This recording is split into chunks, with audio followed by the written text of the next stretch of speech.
አምስት ወሳኝ ምክሮች በስደት ላሉ እህቶች። አንደኛ፣ የዋህነትን አታብዙ። እህቶች፣ የዋህነታችሁ ጥሩ ሆኖ ሳለ ከልኩ በላይ ሲሆን ግን ይጎዳል። ሁሉም ነገር ላይ የዋህ አትሁኑ። ለምን፣ እንዴት ማለት ያለባችሁ ነገር ላይም ለምን በሉ። ብልሆች፣ ብልቶች፣ አስተዋዮች ሁኑ። የማንም መጠቀሚያ ዕቃ አትሁኑ። በስብዕናዋ ጠንከር ያለች ቆፍጠን ያለች የመጣላትን ነገር ዝም ብላ የማትቀበል ለምን ብላ የምትጠይቅ ጠቃሚ ከሆነ የምትቀበል ይሉኝታ አጥቅቷት ጎጂን ነገር የማትቀበል። ሁለተኛ፣ ሁሉንም አትመኑ።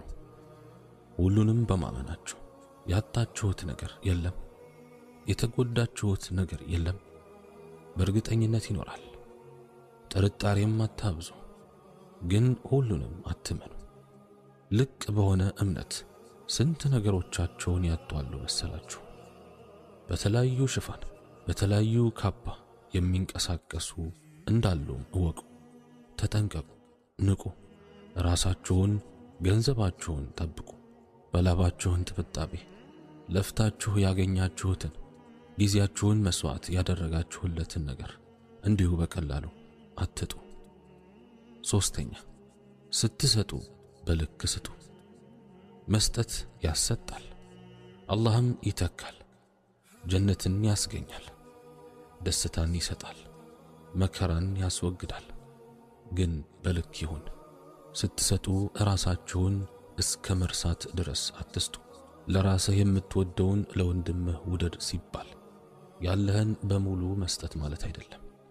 ስለዚህ ራሳችሁን ከግምት ውስጥ አስገቡ። ሁሌም እንቅስቃሴያችሁ በልክ ይሁን። አራተኛ፣ ለችግር ጊዜ የሚሆናችሁን ገንዘብ አስቀምጡ። ሰውነን መታመም ሊመጣ ይችላል። ሥራ መፍታት ሊኖር ይችላል። የተለያዩ ችግሮች ሊኖሩ ይችላሉ። ለዛ ችግር ዕዳም እንዳትገቡና እንዳትቸገሩ ለዚህ ቀን የሚሆን ከደሞዛችሁ ከጉዳዮቻችሁ ሸረፍ እያደረጋችሁ አስቀምጡ። ያላችሁን ገንዘብ በሙሉ ለቤተሰብ እያላችሁ ለሌላም ለጓደኛም ለወንድም ለእህትም እያላችሁ ገንዘባችሁን በሙሉ አትላኩ። ነጭ ቀን እንደ መኖሩ መጠን ጥቁርም ቀን እንዳለ ማስታወስ መቻል አለባችሁ። አምስተኛ፣ ደርስ ላይ ቂራአት ላይ በርቱ። በቻላችሁት አቅም ጊዜያችሁን ለመጠቀም